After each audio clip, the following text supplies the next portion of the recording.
Good morning, good evening, good afternoon, mid morning, mid afternoon. Pick a time and we're in there. Welcome back to Passion World Talk Radio Network, a wholly owned subsidiary of Global Media Network LLC.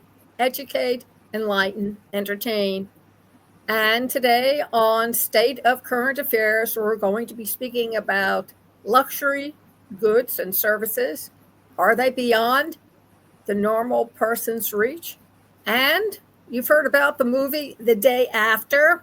And although we're not having freezing weather or the Antarctica move in with us, it could be the same result. The United States has spoken, and Donald Trump was reelected a second term. And to begin the program this morning, Viki Esther Chang from Singapore.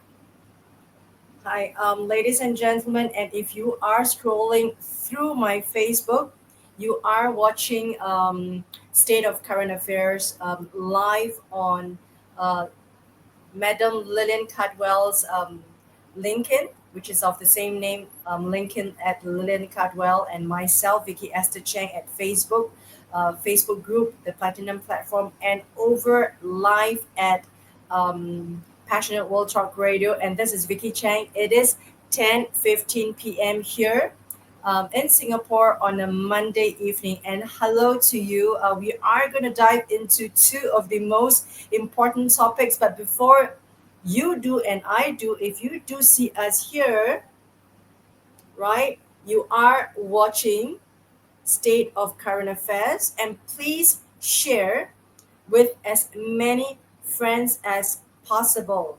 So I'm just going to show you. Please share this show with as many people as possible. It's live right now, and I think everyone can see that it's live on Facebook. So, ladies and gentlemen, very exciting. I've got two very significant topics today. Number one, we've got the morning after or the week after the American election because we were all gripping at our seats.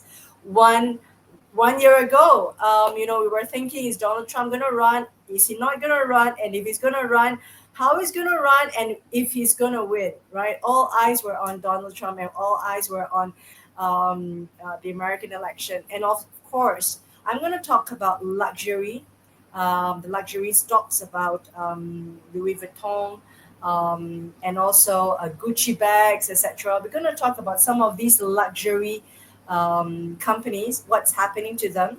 But even before we start, Lillian, thank you for the show, State of Current Affairs. I like to talk about this article.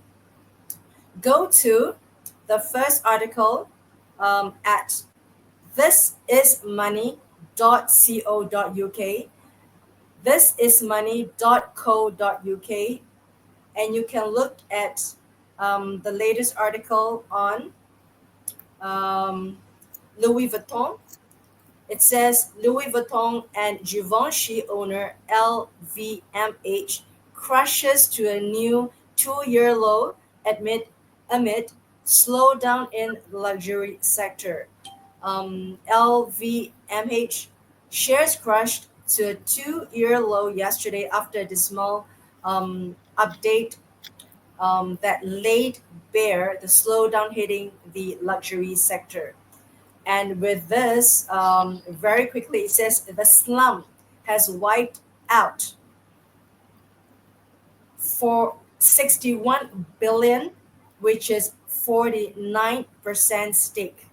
And 49% stake is a lot for any company. So that was 61 billion of the shares since April to October, even though currently it's still worth 123 billion. Now think about that, Lillian. I've got a couple of articles below. That's the first article that says Louis Vuitton. Another article still regarding the biggest luxury brand in the world. You can find over at the link luxonomy.net/luxury. Luxonomy, LUXONOMY.net.luxury. It says the great luxury stocks crash. The European sector lost 32.3 billion. And when it lost 32 billion, at that time it was at the beginning of the year. And now in October, it has lost 49% of its stock price. And it was over 61 billion it has lost over this year alone. And even though it's still worth about 123 billion, we're talking about like 49% of the value is gone, dissipated. A couple of things is attributed. Why did the luxury stocks crash in the European sector? The crash appears to be driven by fears about a softening US economy impacting sales, and also about China. And if China, traditional Chinese shoppers will return to luxury shopping, and knowing that majority of the stocks and the sales is actually being sold in China, and China is the biggest consumer of luxury goods. A couple of things. I think these two articles suffice. It tells us that the world consumes luxury goods like never before, and I'd like to explain that the boom of luxury goods consumerism really started during the pandemic, because during pandemic there was such a lockdown, and when people were able to buy goods online, that's when it all started. They went online and they bought these luxury goods through live stream sales, or through podcasts, or through just through the e-commerce websites. And that is when during that pandemic it starts to boom. And post pandemic, when people start to leave their homes during 2021, remember 2020 was a lockdown, 2021, 2022, that's when the post pandemic revenge buying started. If Lily remembered, everyone just hit the stores. They bought clothes, they bought bags, they bought shoes, they bought makeup, because they were all locked down. They were looking like crazy women at home. So if you do remember those times, we call it the revenge buying. And people were flying all around the world. All the airlines were booked because people just needed to either go back to their homes, go back to their work, wherever the countries were, because they were locked down before, or just start traveling. So that's what we call the revenge buying or the revenge travel. And now into 2023 and 2024, that revenge buying, revenge consumerism, or the revenge travel has actually simmered. So I'd like to give an example. During 2021 and early part of 2022, when I was doing my podcast live, I have the luxury of watching all these live stream shows, live sales. There was this very famous comedian in Singapore. He actually went over to Paris in the late part of 2021 and early part of 2022, and it was actually selling off these shops. I'm talking about Gucci. We're talking about LV. We're talking about these big brands that was in Paris, and it was selling off these live streams because the luxury companies were on lockdown, right? And then people started revenge buying. So he was at the point of people started revenge buying, and I was looking at live sales, Lillian, and I'm talking to the listeners and the viewers out there. I'm talking to you, and we are doing a show like this. And I watched live on my handphone in a cool 2 hours, right? In Singapore time, he sold about $2 to $3 million worth of the Gucci bags. And the Gucci bags were all luxury bags. We're talking about $5,000 or more. He was selling them, and people were pinging and say that I want this, and they were paying instantly online. And by it was actually by PayPal or to the bank transfer immediate. And it was just going ka-ching, ka-ching, ka-ching. Now that was those times, and we still have a little bit of those very good live sales here in Singapore. because live sales is booming like crazy. But we're talking about those times when we were talking about the revenge buying period, mid-pandemic and post-pandemic times, when people they were flush with so much cash because they did not have the opportunity to leave their homes to consume or buy off anything. So when they had a chance to buy off something, either on the internet or in the streets, they did that. Even before flying, remember those times we were on lockdown and we were started to get out of our homes, and the planes were starting, the airports were starting to get up to fly again. People were starting again. So that's when the revenge buying happened, and I saw it with my cool eyes within 2 hours, right? About $3 million worth of bags were just flying off the air in the digital air, and it went ka-ching, ka-ching, ka-ching. And the person who sold it on behalf, like a reseller in those shops in Paris, was a comedian in Singapore, and it was like, whew, how could women be doing that? I mean, it could be women buying it, or it could be the men buying it for their wives or their girlfriends. It just went crazy. Um, there was no stopping.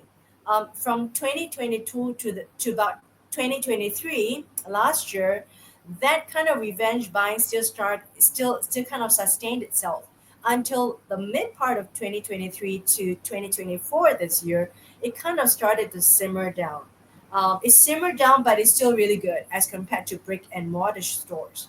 If you understand, when you go to live stream, you can have like 5,000 people, 10,000 people looking at you, and if you convert that to just one person out of 10 person buying it, you get a kaching every minute. And we're talking about in Singapore live streams where the live stream sellers were really just selling for like 2 hours and all their goods are sold. I mean, every night, even right now. And of course, we're talking about different kinds of goods, luxury goods and non-luxury goods. Now, at those times, luxury goods was like almost 90%. Right now, like luxury goods was down the dumps. It's more like what is being sold online is really like everyday things like food, your cakes that can be delivered from door to door within a day or two because it's still within the territory of Singapore, or very quickly around the region. But really, the luxury goods market has really dived nosedive. So one of the reasons I would say, Lillian, I think you have said um, rightly or correctly, you know, um, luxury goods is luxurious, right? I mean, it is for people with huge disposable income. When you're talking about in economics term, disposable income means your income, whatever you get at the end of the year, your annual income, less of minus of your daily necessities, your goods and services that you need to sustain yourself, and leaving whatever additional excess income that you can spend on other things, disposable. So luxury income, it's really for spending on things that are non-essentials. And at that time, post pandemic, that revenge buying, right, really, retail was the only therapy for people's minds. People were really going crazy during the pandemic. So I think people has become, number one, sane. It has simmered down and cooled down. I think number three, I would say that um, people have not been wanting to buy off luxury brands because consumers have become more discerning. Because there are so many goods, so many things that are of high quality without the slap of a label. And we now understand that the label and the brand, whichever it is only made up because of marketing. And that's where the marketing dollars went, right? Billions and billions of marketing, promotion, etc. So I think people start to compare, like, okay, I think I'm able to get the good quality um, bags or clothes, X number of things, and comparing online. Because when you go online, you are able to compare it instantaneously. This website plus another 10 websites. You start to become discerning. You don't go into a store physically only, because when you go to into a physical store, you can only go to one store at a time. But think about e-commerce, and that's why e-commerce is booming like crazy in many parts of the world. In Asia, in Indo-Pacific, even in America, people are buying off like eBay and Amazon. Just like me, I bought some of the things. I never even opened the pack, and another thing is being shipped, because we are able now to compare 10 similar items across the different various platforms simultaneously. Customers review, customers' feedback, commentary, and even consumers are uploading their own experience in a form of a video up there. If people do go e-commerce sites, even in Amazon, they will say, yes, I like it. Yes, I don't like it. I don't like it because the material is a little bit flimsy. You look at this, the thread came down. Or some people can say, yes, I like it because it's suitable for me in this part of the world. It is not so thick. So you as a consumer now, not only you've got so many sites to compare across the sites, the similar good, similar quality, and the price range, plus you've got genuine, authentic consumers review. And consumers review, you can't run away, because they are from across the globe, and they can tell you they are either from Hungary or Romania, Eastern Europe, Western Europe, Asia, Africa, South America, Canada, North America, etc. And then you can actually judge for yourself whether you still want it. And a lot of times I still buy clothes. I mean, I did my first e-commerce retail started with Victoria's Secret. I bought clothes from Victoria's Secret that was shipped from the US to Singapore. That started like about 10 years ago. That was when e-commerce wasn't that um, popular, as widespread or as popular right now. I started with Victoria's Secret because it was a brand that doesn't have a retail presence in this part of the world, in Singapore. So I paid a high price for a shipment. But compare it to now, in these times, there isn't a barrier of entry. Consumers are more knowledgeable, consumers are more aware. Then we are now able to compare, hey, that bag that I used to buy like $5,000, $10,000 from the LV website, I can buy a similar one for over just $100, just from another website.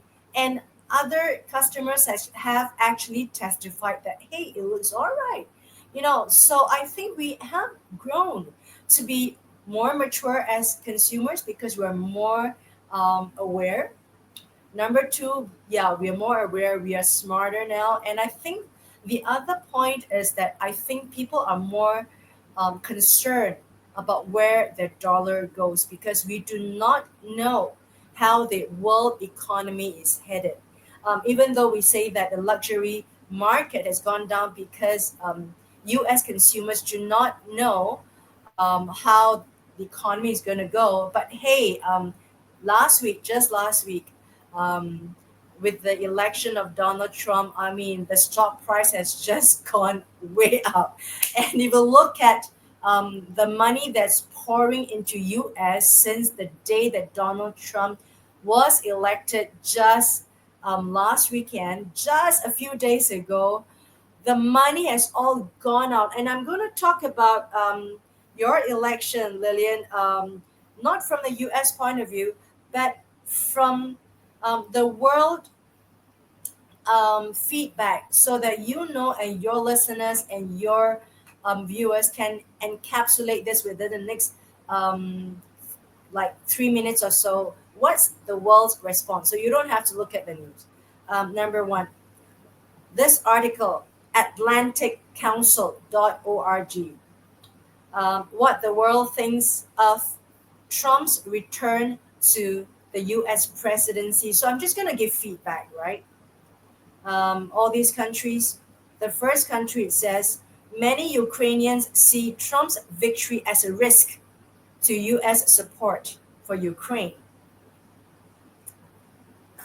The second term presidency could be a leap into the unknown for Ukraine and its fight against Russia. And in Europe, there is a big question mark.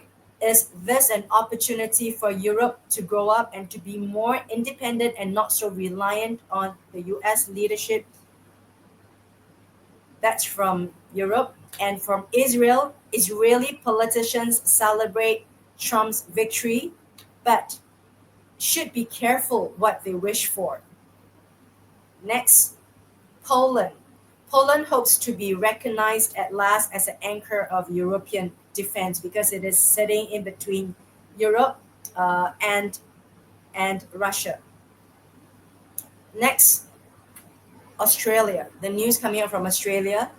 The US Australia alliance agreement have enduring support no matter the heated rhetoric. So it touts about the US and an Australian alliance. Next, from Germany. Amid their own turmoil, Germans fear the what Germans fear are rising about the future of NATO. Next country, Serbia.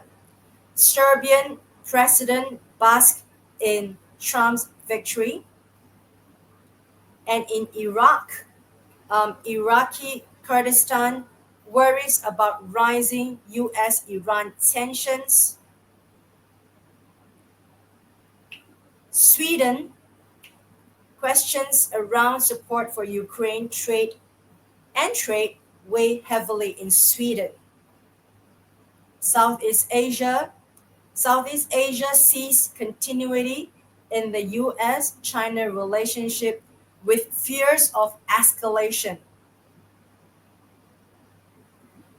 India India sees uncertainty but also opportunities for trade. A lot of countries. Istanbul, Turkey. Trump and Erdogan will get along, the president of Turkey, but unpredictability is a concern, like Trump. Next. Okay, there are more countries, but I think that kind of summarizes a couple of things that stands out from world's reaction. Uncertainty, unpredictability, and countries need to be more independent and not rely on America's protection. For them, particularly this set of Europe, certain countries are happy if they're more from the right, I should say. If they're on the right, they are happier. But if they're on the middle or on the left, they're a little bit more worried. They are a little bit worried. But I should say that here Germany says there is a fear, there is rising fear among about the relationship with U.S. and NATO. So that's the article with the world. And about Singapore,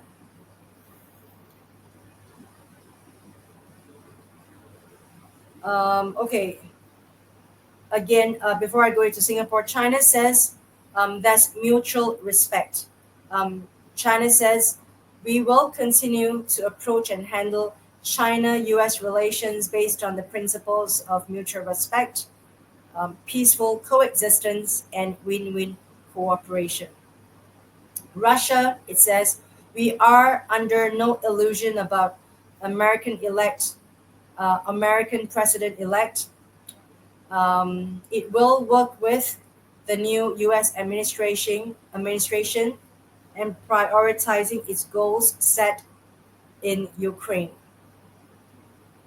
Um, so that's about the world and Russia's response to U.S. winning. Now, in Singapore, even before Trump was elected, there was a warning.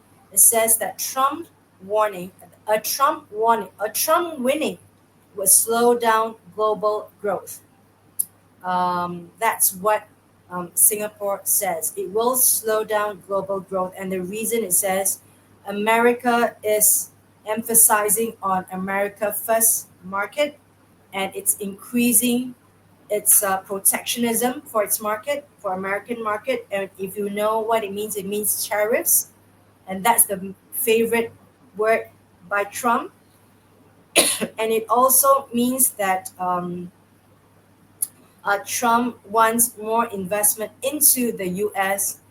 instead of America investing in the rest of the world. And because protectionism, American first economy is nationalistic, and the policy of tariffs does increase the prices of goods coming in. It does mean that the rest of the world is going to be more expensive. It's going to be harder for consumers to buy whatever goods for these goods that's coming into the US. So that's the effect of tariffs. Tariffs is almost like a tax on all the goods that's coming into the US. So the US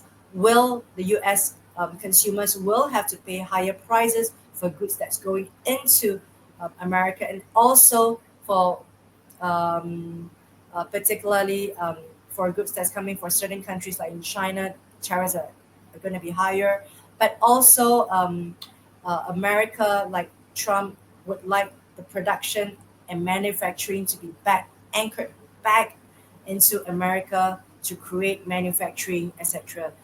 So I would say that from Americans' point of view, you will be able to see American goods becoming cheaper vis-a-vis importing goods, because imported goods do have tariffs. Um, so it's a double-edged sword. It's a double-edged sword. It does mean that certain goods are going to be more expensive for the American consumers if you were to buy foreign-made goods because of the tariffs. But it also means that American goods could be seen as cheaper. That's why it is an American first policy, because you're geared towards buying your own goods because they seem to be cheaper vis-a-vis imported goods. So that's the market that I'm saying from Singapore, it will probably slow down global economic growth. So over to you. Very two intensive or intense topics today for our listeners and the viewers. Over to you, Lillian. We are going to wrap it up. We're 3 minutes before we need to end today's podcast. We will continue the state of current affairs with these two topics tomorrow, and you'll hear the U.S. response. However, food for thought. What Viki said, people not in the U.S. should really start thinking about. Very quickly, Trump is thinking fascism. We already fought it once in World War II under Hitler and Mussolini. Think about that tonight. And number 3, they are predicting that foreign investors will flock to the United States and buy, which is what Japan has already done and China has done and will continue to do. So think about that as well. Should you decide to see this podcast all over again, State of Current Affairs with Viki, Esther, Chang, Singapore, Lillian Cauldwell from Reading, Pennsylvania, go over to passionateworldtalkradio.com/. Just go down to State of Current Affairs, scroll down to the bottom, click on it, takes you to the page underneath the form to leave your comments about the show. There is a link, Google link, click on that, and that'll take you right into YouTube. You can see it immediately, or go and visit the blog over on the same website, passionateworldtalkradio.com/blog. Provides you with an audio of today's show, plus additional information should you desire to read more up on it. I want to thank you very much for joining us this morning. And remember, too, that everyone can make a change, but you cannot be timid. If you want to be heard, remember the movie called The Mouse That Roared. Look it up, Hollywood film history. and take a lesson from a film that really nailed it. Thank you very much for joining us, and have an awesome day.